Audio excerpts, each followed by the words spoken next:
Hey everybody, welcome back to Ravenhawk Coins, and today we're going to discuss how to submit your coins properly to the NGC, the supplies that you're going to need, the ways to fill out the form, and there's just kind of little things that you have to pay attention to, little idiosyncrasies to submitting coins to grading services such as NGC, PCGS, or Annex.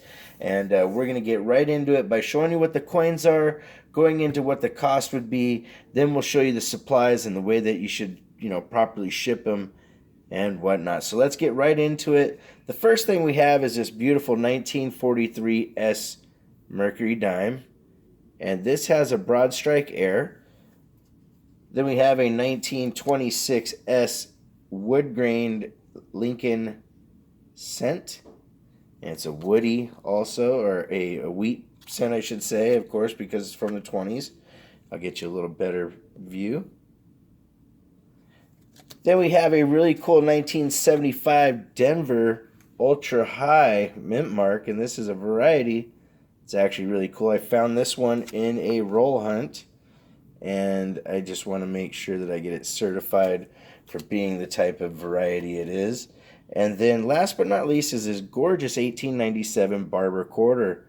And this thing I want to have graded because of the year and the rarity of this coin itself, to see what its true value really is, because it's easier to know when you can give a grade to a coin.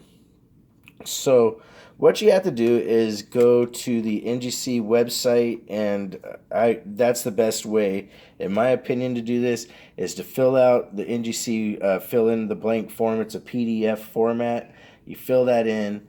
You make, you won't have any mistakes, but for the purposes of illustration, we're going to use this form and show you what the true cost it would take for these 4 coins and a couple things that I want to discuss along the way.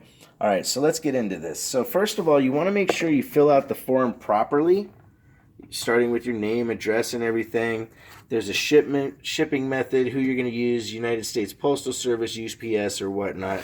Then the type of submission that it is. You have to pick whether or not you're doing U.S. or world coins. You cannot mix them. If you have world coins, you want to submit things from different countries, you have to use a different form for each type. Then you want to do, if you want conservation service, where that's basically a type of cleaning done by NGC or NCS here, and it's done professionally. It's really nice when you're getting your coins graded. I decided to go with that because I figured the Mercury dime and the nickel, of course, could use a nice little tune-up, and then the other two wouldn't suffer from one either. So that's a really cool thing. So then after that, you have to figure out your grading tier, and by the value of coin, that's the best way to do it. If the coin is not over a value of like $300, or you want them to look at it a certain way, you look at what applies. And since these are all modern coins, I picked that, and that is $17 per coin. Then if you have any other add-ons you want to do, which I'm not doing those, I am doing the mint air stuff. Oh, you know what? I forgot to write that here. Bing and Bing on some of these coins.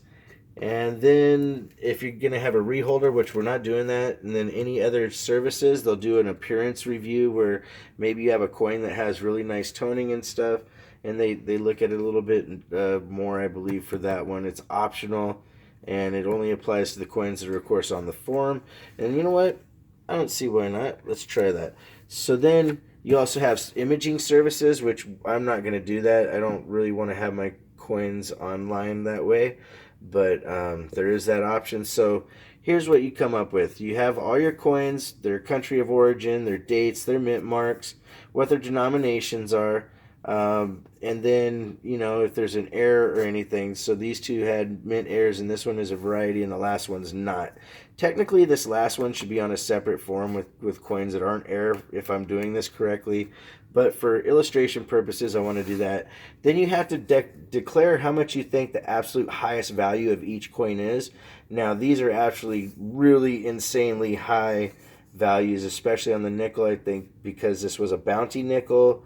Maybe the value is more like 300, but either way, it's still worth quite a bit. When you add that up, it's 1,060. And that's a key number that you have to remember, because you have to use that for your shipping purposes, which we'll illustrate in a little bit.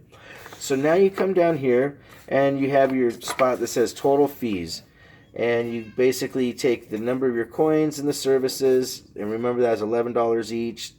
The grading tier 17 each, and then because I have 3 air coins for a total of $45, there's also a $10 handling fee and then a $30 shipping fee. Now remember, because this is over $1,000, like we showed you over here, because that's over $1,000, you have to come over to this sheet, and this says calculating return shipping, and because it's over $1,000, that's where we got the $30 to make this entire total be $187.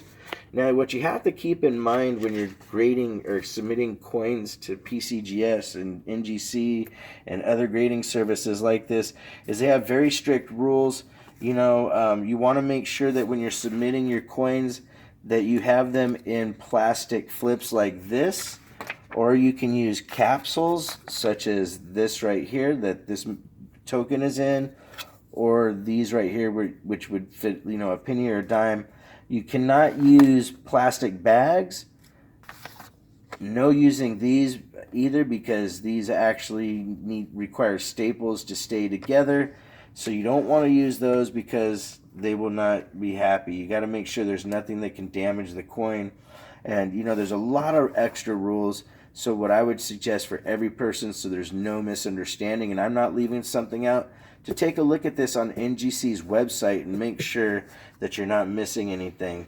But you can see how quickly the cost can add up. Now, depending on what tier you have as a NGC member, you also get a credit, which would be applied automatically, and that says it in that other sheet that we just showed you. So that is basically in a nutshell how to do this, you know, and calculate your stuff. And also, like I said, make sure you do it online, because it's a big difference when you can pay for your stuff right there online, and also be able to, you know, NGC knows it's coming right away, etc., etc. There's a lot of ways of tracking. Now, for shipping purposes, you want to make sure, again, you use something like this, or this for your coins, or this. And you can't put more than one coin in a 2 flip. And you can't cut these in half. They have to have both sides. You want to use a really sturdy envelope, like a bubble envelope, and then put it inside of a real hefty U.S. Postal Service box like this, and put some packing material in there so that will protect your coins. Another thing, just a tip for people out there, is when you're shipping it originally, make sure you insure your coins, because if somebody steals them, you can at least get some declared value back from them. I would suggest making a video like this so you have proof of what the value is, either on paper or on video. So if you have any questions or suggestions, something that you thought that I might have needed to add to this, please let me know below. Please give us a thumbs up. And if you want to correspond, it's ravenhawkcoins@gmail.com. Our P.O. Box is 721-296, Norman, Oklahoma, 73070. And like always, please make sure to take care of one another. Ravenhawk Coins, have a great day.